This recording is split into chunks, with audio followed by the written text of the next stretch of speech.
Hi there everyone, this is my first attempt at a video tutorial, so here goes. The first one's going to be on skill acquisition, which is essentially the important part of our 3.3 achievement standard that we're doing.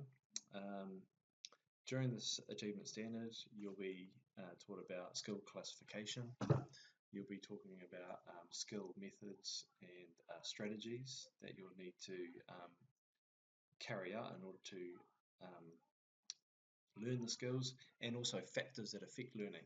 But I think one of the most important things that you guys will need to look at will be the feedback and what types you should use and when you should use it. So here goes. So initially, first of all, should ask what is learning. So learning is the acquisition of knowledge, skills through study, experience, or being taught. More specifically, what is skill acquisition? So skill acquisition is the science that underpins movement, learning, and execution, and is more commonly termed motor learning and control. So in order to learn these skills, you'll need to put in place strategies, but you'll also need to know when you're doing things well and when you're not doing things well, and that's where feedback comes in. So we're going to talk about two different types of feedback. The first type is an internal type of feedback, or kinesthetic feedback. It's information that you naturally get. You hit a good shot, or you kick the ball, and it feels really good off the foot. And man, it was a sweet shot. So when you're swinging your golf club, you don't feel anything through the club as you hit the ball. It just feels really natural, really sweet. That's an example of internal feedback. Augmented feedback is all the other types of feedback that come from outside influences. So it's information which the performer is not normally aware of. So this is kind of outside information from you. So there's two types of augmented feedback, two main types. There's our knowledge of results. So knowledge of results is what was the result of the skill. Did the ball go in the hole, or did the ball miss? In volleyball, when you spike the ball, did the ball go in the court, or did it hit the net, or did it go out? So it's very, very basic feedback on the result of the skill. The other type of augmented feedback is knowledge of performance, and this is more detailed feedback. It's more tactical, can come from a coach, can come from a video, but it's basically technical information on how well you did. So then you can ask the question, when should feedback be given? So there's two sort of ways that feedback can be given. Is terminal is given at the end of the performance. Concurrent is feedback received actually during the performance. And what I'd really like you to think about is to use this terminology in your assignments. Oops. So with the concurrent feedback, if you think about our golf, it's not something that you're going to probably use very often.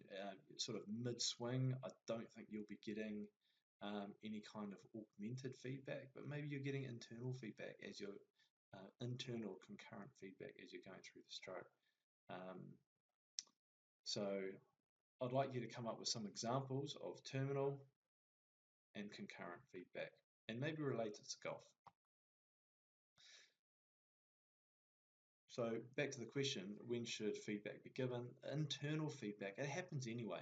So it happens as you're doing the skill. But I think the important thing to realize about internal feedback is being aware of it. Some people are very, very good at giving themselves internal feedback, and that's being kinesthetically aware of what your body is doing in space. And that's a really, really strong way that you can give feedback to yourself. It's very, very effective. If you're good at knowing what your body's doing, it's a very good way of receiving feedback. So more importantly, when should we use augmented feedback? Because that's quite often the feedback that we are after when we're doing a skill. So there's a few kind of ways of looking at it. Never. It hinders performance. It's not needed. Learning happens anyway without feedback. It is essential, so as much as possible, as much feedback as possible. And well, maybe we should think about this a little bit more because, you could say it's not needed or it's needed a lot. So there's actually more to it than just saying that. There's some skills that augmented feedback is not needed at all because the skill is so simple that the feedback is redundant, is not needed. There are skills that are very, very complex, so more augmented feedback may be needed. Performers are at different stages of the skill, and we'll learn more about the stages of the skill later. But if you're a beginner, you might need more augmented feedback than a more experienced performer. So it's important to know when you should be doing it. So we're going to talk a little bit about that in the next few slides. So augmented feedback should be given when the sensory information is not available. So maybe the performer didn't see where their shot went, or are unable to see the target. So someone further off could maybe give some feedback. So obviously feedback would be needed in that case. If the skill being learned involves acquiring a new concept that is essential for the success of the performance, and this for us is pretty important, because a lot of you guys have not played golf before, so there's quite a few new concepts within the sport. And another one, cannot use internal feedback because of lack of experience. So again, some of you guys have not done a lot of golfing before, so you lack experience. So this is when augmented feedback should be given. However, it's not always necessary, especially if the performer is getting essential feedback information already. So you don't want to overload the learner with too much feedback. Studies have shown that it's important not to overdo augmented feedback, as it may have a detrimental effect to learning. So if too much feedback is given and too often, one, it can overload the learner, and two, it can the learner can become dependent on that feedback, so they're always relying on that feedback in order to perform the skill to their best ability. So it's important to not overdo this augmented feedback. There's a good quote. The feedback may attract the learner's attention to such an extent that it distracts him or her from essential task intrinsic feedback. So that's that internal feedback that they can be giving themselves. You remember I said before that internal feedback, once you learn how to use it, is very, very powerful and a really good way of improving your skills. So the learner can become dependent on augmented feedback. So with the type of feedback that we're doing, do we identify errors in the technique, or do we try and correct the technique? So research says that error identification is important for skill improvement. So when you're being the coach, identifying errors within the learner's performance is good for improving the skill, and correct technique identification is important for motivating and confidence of the individual. So that's kind of common sense, isn't it? Knowledge of performance versus knowledge of results. So those, you could say one is more important than the other, but they both have their place. With knowledge of results, it's very simple feedback. So it's good but it can be used. It's simple, but it can be used when you're just by yourself. So say, using the golf example, that I'm aiming for an area to hit the ball into. If I get the ball in, I've done the skill properly. If I miss that area totally, then the feedback is that I haven't done the skill very well.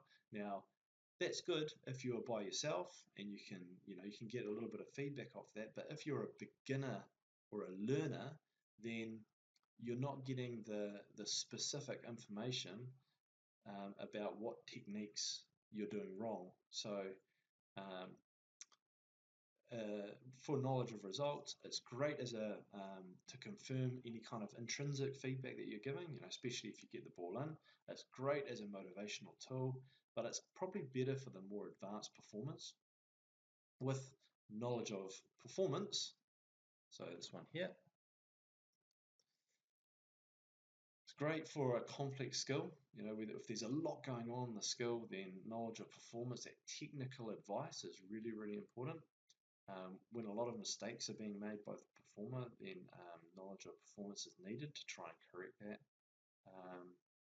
When knowledge of results is redundant, it doesn't really matter. And it's good for the learner performers who may not know what they're doing. So those real beginners, they do need a bit of help, a bit of technical advice to get them through.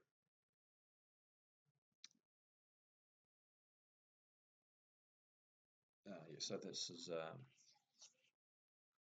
that intrinsic motivation. This confirms intrinsic feedback. Man, you hit a good shot, man. That really felt good. Oh, and it went in as well. So that's where knowledge of results is a good way of receiving augmented feedback.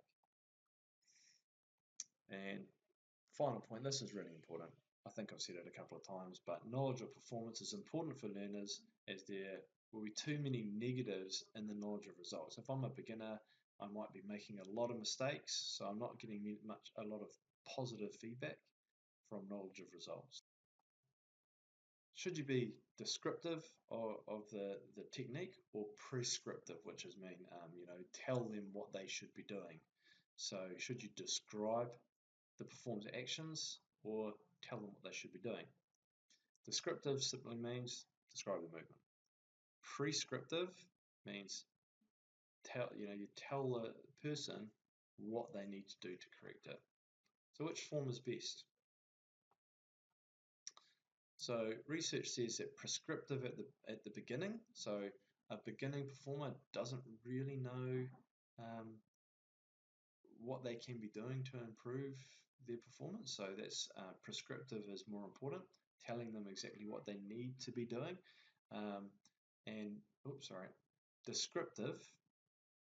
Descriptive once the skill is learned. So once the skill, the performer is more advanced, then you can sort of describe what they're doing, and hopefully they'll get a better understanding and will work out what they're doing wrong. So that's it. That's our feedback. I've got a few questions that I'd like you to answer, and I also want you to formulate a question. So something that perhaps you didn't understand, or maybe some critical thinking, some further thinking on what I've said to you today. I hope it all made sense, and we'll talk about it more in class. Thanks very much.